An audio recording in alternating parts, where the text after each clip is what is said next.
Good morning students. बेटा आज हम नया टॉपिक स्टार्ट करेंगे, पाचन तंत्र, डाइजेस्टिव सिस्टम। ठीक है, सर्कुलेटरी सिस्टम हमने कंप्लीट कर लिया था। आज हम नेक्स्ट टॉपिक शुरू करेंगे, डाइजेस्टिव सिस्टम। ठीक है, तो डाइजेस्टिव सिस्टम में हम क्या करते हैं, मतलब पाचन तंत्र। तो पाचन किसका होता है इसमें? भोजन का। पाचन किसका होता है इसमें बेटा? भोजन का। होता क्या बेटा, ये भोजन जो होता है, भोजन सभी जीव भोजन लेते हैं। क्यों? क्योंकि इनकी मूलभूत आवश्यकता है भोजन एक। क्योंकि भोजन से उसे क्या मिलती है? ऊर्जा मिल रही है, कच्चे पदार्थ मिल रहे हैं जो उसकी किसके काम आते हैं? उसकी ग्रोथ के काम आ रहे हैं, वृद्धि के काम आ रहे हैं, विभाजन के काम आ रहे हैं, ऊर्जा फिजियोलॉजिकल एक्टिविटीज के काम आ रही है। तो भोजन जो होता है ये सभी जीवों की क्या होता है? सभी जीवों की मूलभूत आवश्यकता है। क्या बेटा? मूलभूत आवश्यकता है। ठीक है, देखो अब भोजन में क्या क्या होता है। देखो बेटा, भोजन में क्या क्या होता है। भोजन में कुछ अवयव ऐसे होते हैं जो अधिक मात्रा में होते हैं, कुछ अवयव ऐसे होते हैं जो कम मात्रा में होते हैं। जैसे कार्बोहाइड्रेट, कार्बोहाइड्रेट होता है, प्रोटीन होता है बेटा, लिपिड, ये क्या होते हैं? अधिक मात्रा में होते हैं। क्या होती है बेटा? अधिक मात्रा में। कुछ अवयव ऐसे होते हैं जो बहुत कम मात्रा में होते हैं, जैसे खनिज, मिनरल्स एवं विटामिन्स। ये क्या होते हैं? बहुत कम मात्रा में होते हैं और कम मात्रा में होती है। ठीक है, दूसरी बात, हमें भोजन से क्या क्या प्राप्त होता है। देखो भोजन से हमें क्या प्राप्त होता है? जब हम भोजन करते हैं तो हमें भोजन से दो चीज प्राप्त होती है। एक तो प्राप्त होती है ऊर्जा। क्या होती है? ऊर्जा। एक क्या प्राप्त है? कच्चे कायिक पदार्थ।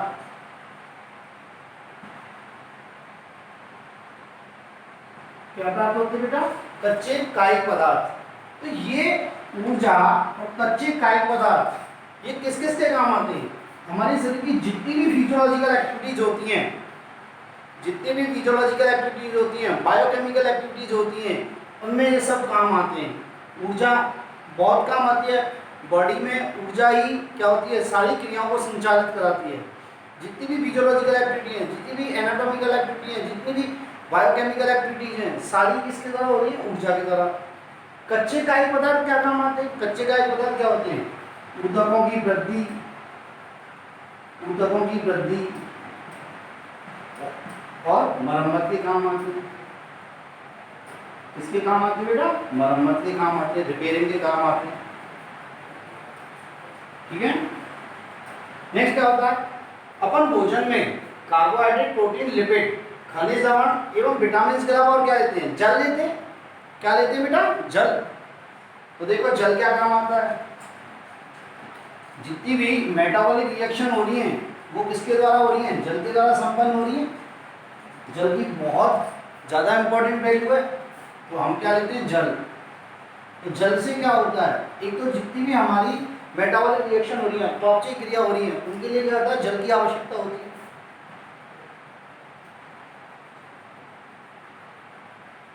उपापचयी क्रियाओं के लिए किसकी आवश्यकता है बेटा? जल की आवश्यकता है। ठीक है, नेक्स्ट और क्या है? जल हमारी बॉडी को क्या है? निर्जलीकरण से बचाता है, डिहाइड्रेशन से बचाता है। किससे बचाता है? निर्जलीकरण से बचाता है।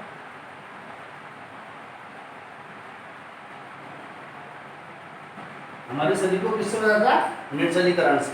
ठीक है, देखो अब मेन मुद्दा आता है कि जो हमारे भोजन में ये बृहद अणु है, ये बृहद जैव अणु है। देखो जैसे क्या क्या थे हमारे भोजन में? कार्बोहाइड्रेट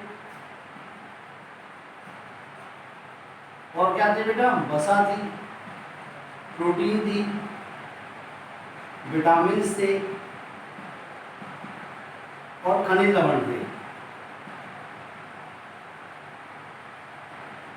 देखो मैं बात करते हैं इनकी, तो इनका जो मूल रूप होता है, इनका जो मूल रूप होता है वो मूल रूप कैसा होता है बेटा? एक तो ये था आकार में क्या होते हैं, बड़े होते हैं, जटिल होते हैं, और क्या होते हैं, अवशोषणशील होते हैं। मतलब इनका इस मूल रूप में अवशोषण नहीं हो सकता। तो ये कैसे होते हैं, अवशोषण युक्त होते हैं। क्या होते हैं बेटा? अवशोषण युक्त होते हैं। तो पाचन की क्रिया के द्वारा इन पदार्थों को, पाचन की क्रिया द्वारा इन पदार्थों को ऐसे पदार्थ इस प्रकार की अवस्था में चेंज किया जाता है कि इनको आराम से शरीर, हमारी बॉडी यूज ले सके, हमारी सेल्स यूज ले सके। जैसे बड़ों को कितना छोटे आकार के, इसमें बेटा छोटे आकार के अणुओं में,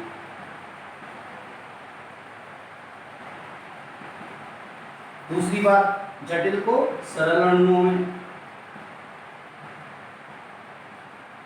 इसमें सरल अणुओं में अवशोषणशील को अवशोषण युक्त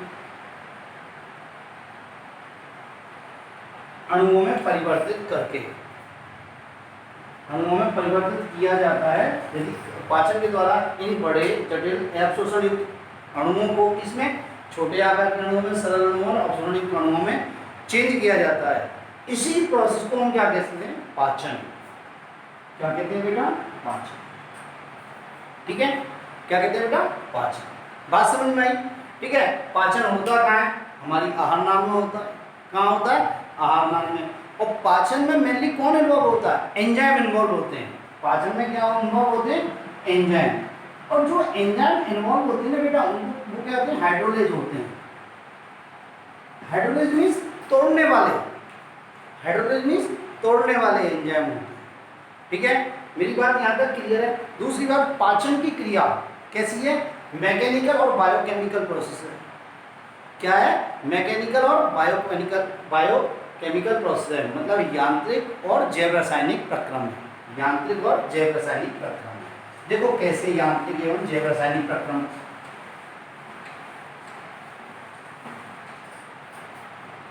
पाचन की क्रिया कैसी है बेटा? यांत्रिक,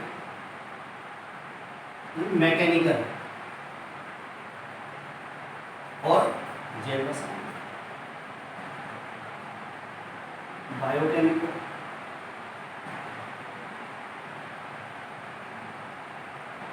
कैसी बेटा? बायोकेमिकल। देखो यांत्रिक कैसे, हम यांत्रिक छोटे छोटे टुकड़ों में तोड़ना, भोजन को छोटे छोटे टुकड़ों में तोड़ना। जैसे हमने एक गस्सा लिया, किसी रोटी का बाइट लिया मुंह में, तो हम क्या करते हैं? दांतों से उसे तोड़ते हैं, छोटे छोटे टुकड़ों में तोड़ते हैं।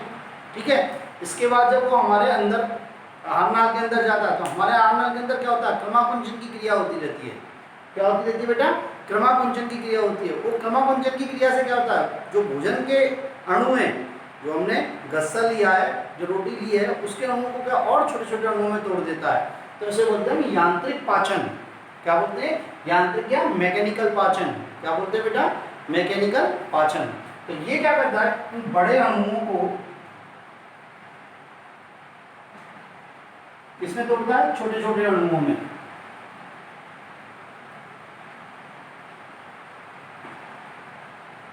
किसके द्वारा तोड़ता है बेटा? क्रमाकुंचन के द्वारा, पेरिस्टालसिस, क्रमाकुंचन के द्वारा। और किससे? दांतों के द्वारा। दांतों से खाने की पिसाई होती है, उसके द्वारा। ठीक है, नेक्स्ट आता है जैव रासायनिक पाचन। देखो जैव रासायनिक पाचन में क्या होता है कि इसमें क्या होता है? केमिकली जटिल पदार्थों को सरल पदार्थों में तोड़ा जाता है। जैसे स्टार्च को किसमें तोड़ा जाता है? आप देखो, स्टार्च को किसमें तोड़ा जाता है? ग्लूकोज में तोड़ा जाता है। किसमें तोड़ा जाता है? ग्लूकोज में।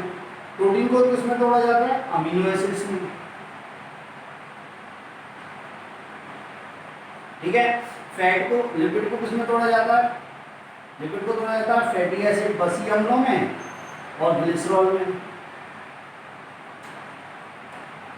ठीक है, न्यूक्लिक अम्ल, nucleic acid means RNA DNA, इनको किसमें तोड़ा जाता है? न्यूक्लियोटाइड में, न्यूक्लियोटाइड्स और न्यूक्लियोसाइड्स में। न्यूक्लियोटाइड्स किसमें टूटते हैं? देखो, नाइट्रोजन क्षार में प्लस पेंटो शुगर में, पेंटो शर्करा में और H3PO में, फास्फोरिक अणु में। ठीक है, तो ये क्या हुए, ये जो लार्ज अणु है ये क्या हुए, छोटे छोटे अणुओं में टूट गए और इन अणुओं को हमारी बॉडी आराम से यूज में ले सकती है, हमारी बॉडी आराम से यूज में ले सकती है। तो पाचन की रिक्वायरमेंट क्या समझ में आई? पाचन की रिक्वायरमेंट क्या होता है? बड़े, जटिल और अवशोषणशील पदार्थों को किसमें तोड़ना? छोटे, सरल व अवशोषणशील पदार्थों में तोड़ना ही क्या कहलाता है? पाचन। क्या कहलाता है? पाचन। मेरी बात यहाँ तक क्लियर है या नहीं है बेटा? ठीक है, यहाँ तक क्लियर है बेटा? नेक्स्ट आता है मानव पाचन तंत्र को 2 भागों में बांटा गया है।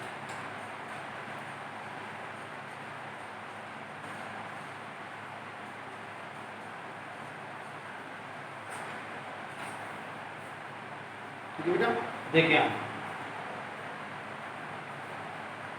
मानव के पाचन तंत्र को 2 भागों में बांटा गया है। एक तो किसमें बांटा गया? आहार नाल। इसमें बेटा आहार नाल, जिसे क्या बोलते हैं? Alimentary canal. क्या बोलते हैं बेटा?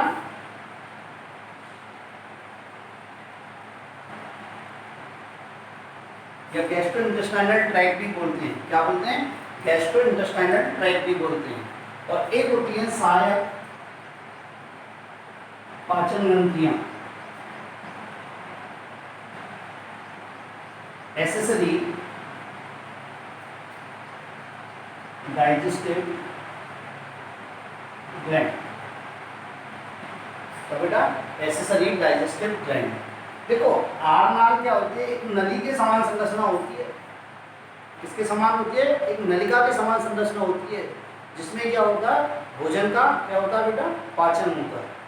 ये जो सहायक पाचन ग्रंथियां हैं, ये क्या करती हैं? भोजन के पाचन में हेल्प करती हैं। क्या करती है बेटा? भोजन के पाचन में हेल्प करती हैं। देखो, ये सहायक पाचन ग्रंथियां कौन कौन सी होती हैं? एक तो होती है हमारी सलाइवरी ग्लैंड, लार ग्रंथियां।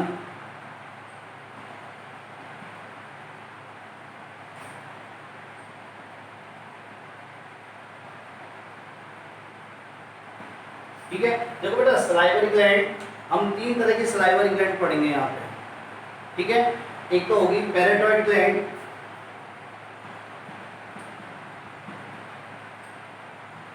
पैराटॉइड ग्रंथि। एक होगी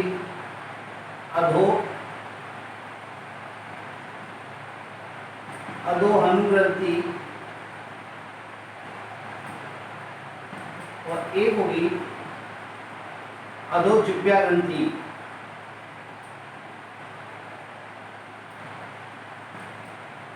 ठीक है, कौन कौन सी होंगी? एक होगी पैराटॉइड ग्रंथि, एक होगी अधोहनु ग्रंथि। कौन सी बेटा? अधोहनु ग्रंथि। और दूसरी क्या होगी? अधोजिह्वा ग्रंथि। क्या होगी बेटा? अधोजिह्वा ग्रंथि। आप इसे इंग्लिश में याद करोगे तो ज्यादा बेटर है। पैराटॉइड ग्लैंड, सबमैक्सिलरी ग्लैंड और सबलिंगुअल ग्लैंड। ठीक है बेटा, इसको बोलेंगे पैराटॉइड ग्लैंड,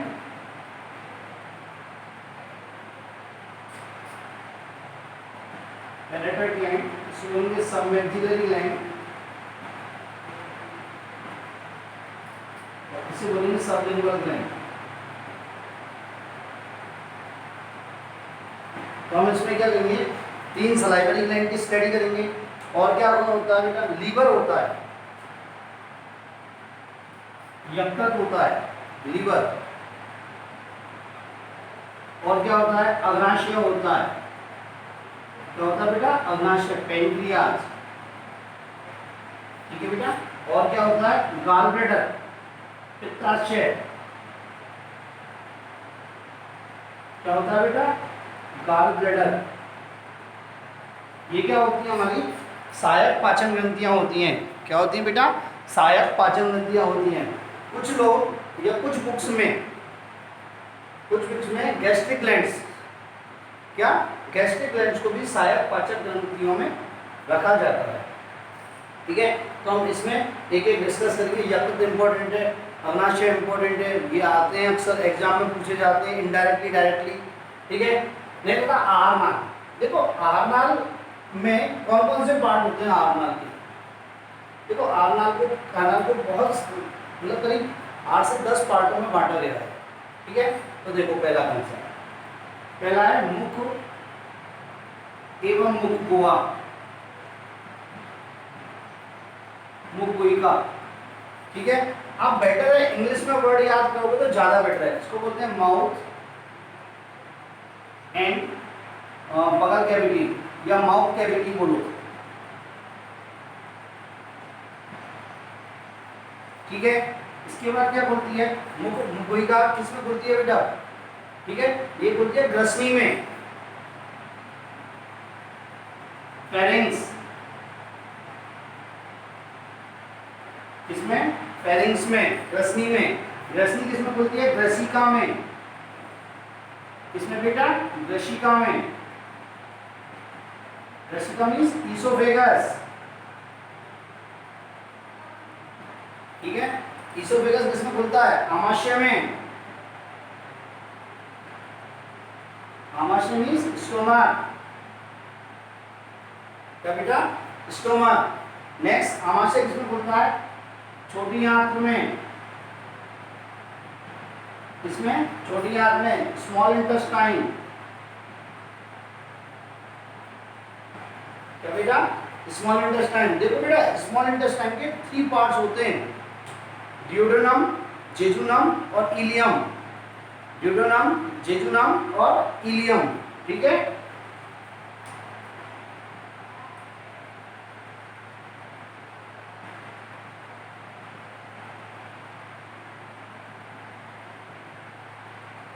कौन कौन से होते हैं, ड्यूडेनम, जेजुनम और इलियम, ठीक है। इनको हिंदी में क्या क्या बोलते हैं बेटा, देखो ग्रहणी, मध्यांत और क्षुद्रांत, इसको क्या बोलते हैं, ग्रहणी, इसको बोलते हैं मध्यांत और इसको बोलते हैं क्षुद्रांत, क्या बोलते हैं, क्षुद्रांत, ठीक है। छोटी आंत किसमें खुलती है, बड़ी आंत में, छोटी आंत किसमें खुलती है, बड़ी आंत में। 1 2 3 4 5, ठीक है। छोटी आंत किसमें खुलती है, बड़ी आंत में। बड़ी आंत के भी 3 भाग होते हैं, बड़ी आंत के भी क्या होते हैं बेटा, 3 भाग होते हैं, ठीक है। जिन्हें क्या बोलते हैं, सीकम, कोलन और रेक्टम, सीकम, कोलन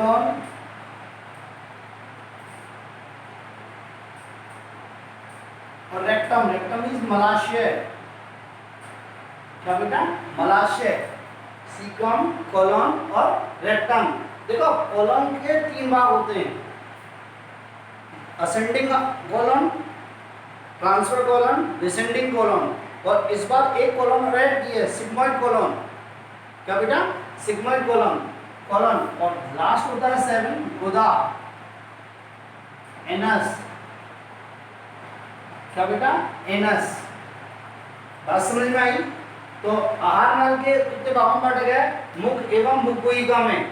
बेटा मुख गुहिका में हम क्या क्या पढ़ेंगे, हम मुख गुहिका के छत को क्या बोलते हैं, तालु, फर्श पे क्या है, जीभ, और साइड में क्या है, दांतें। तो इन सबको हम इसमें स्टडी करेंगे, ठीक है। फिर क्या है, ग्रसनी, ग्रसनी क्या है, भोजन का और हवा का क्या है, कॉमन पाथ है, ठीक है। नेक्स्ट पढ़ेंगे ग्रसिका, ईसोफेगस, ईसोफेगस में बोलती है आमाशय में, आमाशय क्या है, बैग लाइक स्ट्रक्चर है, ठीक है। फिर किसमें है, छोटी आंत में, छोटी आंत के 3 भाग हैं, ड्यूडेनम, जेजुनम और इलियम, ड्यूडेनम, जेजुनम और इलियम। नेक्स्ट आता है बड़ी आंत, बड़ी आंत के भी 3 भाग हैं, सीकम, कोलन और मलाशय, रेक्टम, ठीक है। और नेक्स्ट है गुदा, 7वां लास्ट पार्ट क्या है, गुदा, ठीक है। तो देखो यहाँ से भोजन ग्रहण किया जाता है, मुख से भोजन ग्रहण किया जाता है, इन सारे भागों में भोजन का पाचन होता है, अवशोषण होता है, और लास्ट में अपचित भोजन को गुदा के द्वारा बाहर निकाल दिया जाता है, बॉडी से, गुदा के द्वारा बॉडी से बाहर निकाल दिया जाता है, ठीक है। एक चीज इंपॉर्टेंट आती है कि आहार नाल की ओरिजिन, उत्पत्ति कैसे होती है। तो देखो बेटा उत्पत्ति में क्या है,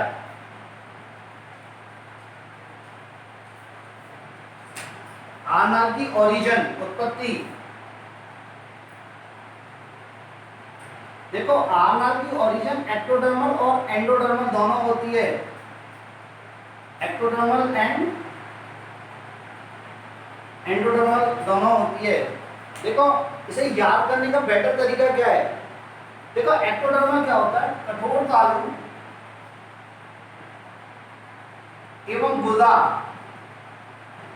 ये उत्पत्ति में कैसे होते हैं, एक्टोडर्मल, कैसे होते हैं बेटा, एक्टोडर्मल। बाकी लेके कोमल तालु से लेके और मलाशय तक उत्पत्ति कैसी होती है, एंडोडर्मल,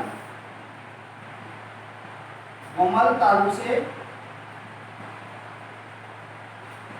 मलाशय तक,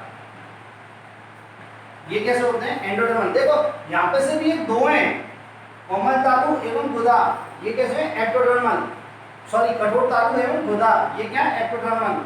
जबकि एंडोडर्मल क्या है, कोमल तालु से लेके मलाशय तक, ये सारे पार्ट कोमल तालु से लेके मलाशय तक, ये कैसे होते हैं, एंडोडर्मल। क्या होते हैं बेटा, एंडोडर्मल। तो मेरी बात यहां तक क्लियर है या नहीं है आपके, ठीक है। नेक्स्ट चलते हैं अपन,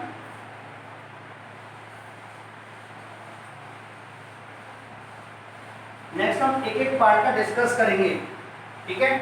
मेरी बात सुने, आपकी बुक में बहुत शॉर्ट में दे रखा है, पर क्या है मैं नोट्स आपको शॉर्ट में दे दूंगा, पर थोड़ा सा बताऊंगा डिटेल में, क्योंकि आपके ये बहुत ज़्यादा काम में आने वाली चीज़ें आगे जाके।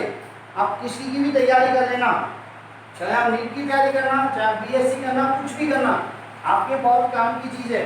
आपने 11th में नहीं पढ़ी है, आप 12th में पढ़ रहे हो डायरेक्ट, तो इसे थोड़ा सा डिटेल में पढ़ाएंगे, नोट्स अपन बनी चाहे शॉर्ट दे देंगे, ठीक है बेटा, बात क्लियर है। तो पहले अपन चालू करते हैं मुख एवं मुख गुहा, मुख एवं मुख गुहा, ठीक है बेटा। तो पहला पार्ट चालू करते हैं मुख एवं मुख गुहा या गुहिका, मुख गुहा ही लिखते हैं,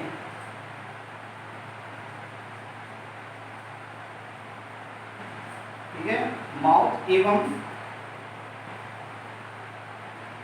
माउथ कैविटी और बगल कैविटी,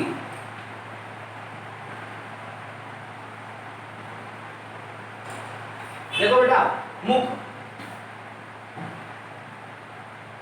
मुख क्या होता है, एक क्षैतिज दरार रूपी छिद्र होता है, एक क्षैतिज दरार रूपी छिद्र होता है। देखो ये मेरा मुख है, तो ये क्या है, क्षैतिज दरार रूपी छिद्र है। ये क्या होता है, क्षैतिज दरार रूपी छिद्र है, ठीक है बेटा। और ये किससे घिरा रहता है, ये दो ओष्ठों से घिरा रहता है, ओष्ठ मींस होठों से घिरा रहता है। और ये होठ कैसे होते हैं, मूवेबल, मूवमेंट होता रहता है ओष्ठों में, ठीक है। दो ओष्ठों से घिरा रहता है, कौन कौन से ओष्ठ होते हैं, ऊपरी ओष्ठ और निचला ओष्ठ।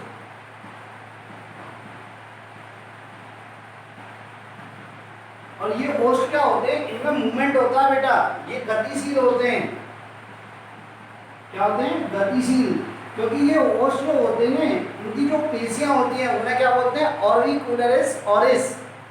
क्या बोलते हैं बेटा, ऑर्बिक्युलरिस ऑरिस। और ये क्या होती है, ऐच्छिक पेशियां होती हैं।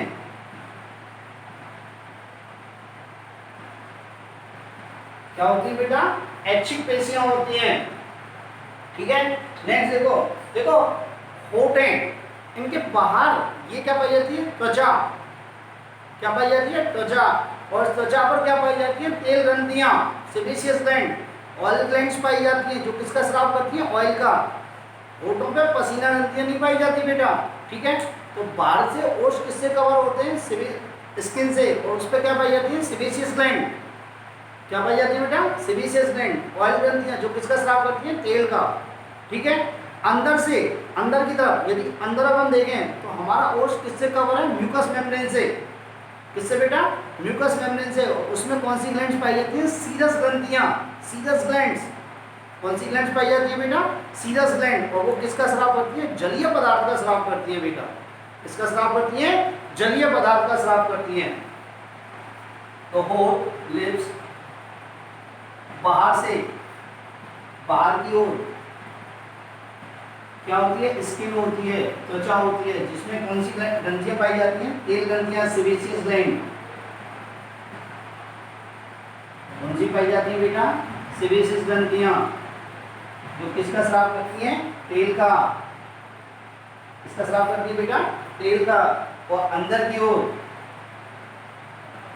अंदर की तरफ क्या पाई जाती है बेटा, म्यूकस मेम्ब्रेन, म्यूकस झिल्ली,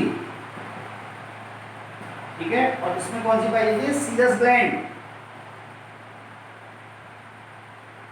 और ये किसका स्राव करती है, जलीय पदार्थ का स्राव करती हैं, जलीय पदार्थ का स्राव करती हैं। बात यहां तक क्लियर है या नहीं है, ठीक है। तो मुख क्या है, 36 दरारूपी, मुख क्या है, 36 दरारूपी छिद्र है, जो किससे घिरा रहता है, 2 ओष्ठों से घिरा रहता है, ऊपरी ओष्ठ और निचला ओष्ठ। दोनों ओष्ठ क्या होते हैं, गतिशील होते हैं। क्यों होते हैं, क्योंकि जो ये कौन सी पेशियां जुड़े रहते हैं, ऑर्बिकुलरिस और इससे जो कैसी होती हैं, ऐच्छिक पेशियां होती हैं। कैसी होती हैं बेटा, ऐच्छिक पेशियां। नेक्स्ट होता है लिप्स। लिप्स बाहर की ओर क्या होती है, स्किन होती है, जिसमें पाई जाती है सीबेसियस ग्लैंड, जो किसका स्राव करती है, तेल का।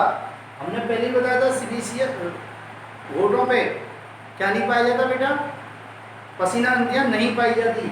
और होठों के अंदर की तरफ को क्या, अंदर की तरफ जो त्वचा होती है उसे क्या होती है, म्यूकस मेम्ब्रेन। उस पे क्या पाई है, सीरस ग्लैंड, जो किसका स्राव करती है, जलीय पदार्थों का स्राव करती है। किसका स्राव करती है बेटा, जलीय पदार्थों का स्राव करती है। नेक्स्ट आता है मुख गुहिका। क्या आता है बेटा, मुख गुहिका।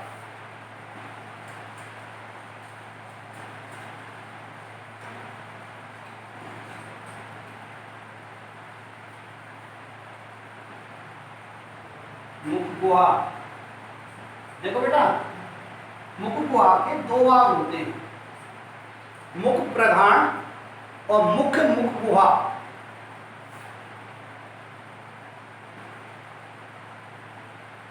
मुख प्रघाण और मुख्य मुख गुहा, इसे बोलते हैं माउथ वेस्टिब्यूल। क्या बोलते हैं, माउथ वेस्टिब्यूल।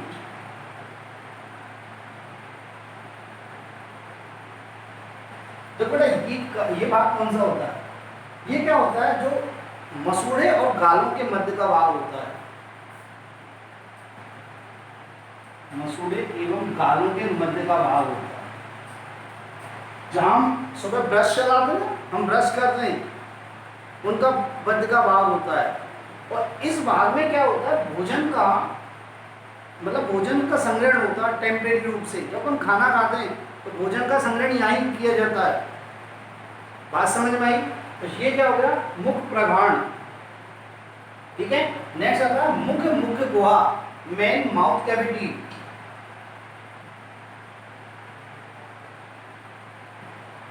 देखो बेटा, मेन माउथ कैविटी क्या है, ये दोनों जबड़ों के बीच, या ये दोनों जबड़ों के बीच में ये वाली जो गुहा है, इसको बोलते हैं मुख मुख गुहा। क्या बोलते हैं बेटा, मुख मुख गुहा, दोनों जबड़ों के बीच में जो है।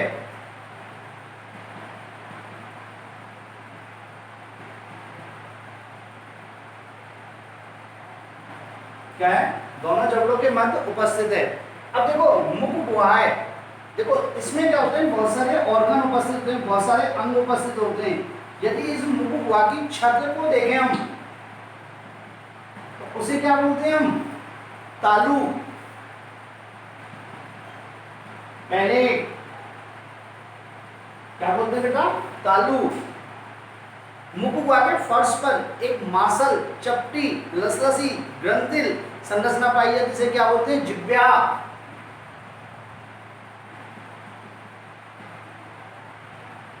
क्या बोलते हैं, जिह्वा, ठीक है।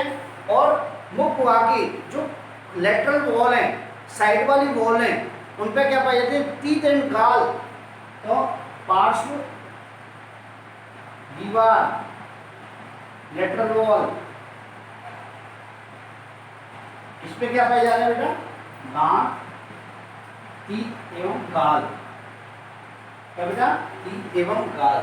तो एक ये हो गई मुख गुहा। तो इसे हम एक एक तालू को, फिर जिब्या को, फिर दांतों को हम क्या डिटेल में पढ़ेंगे।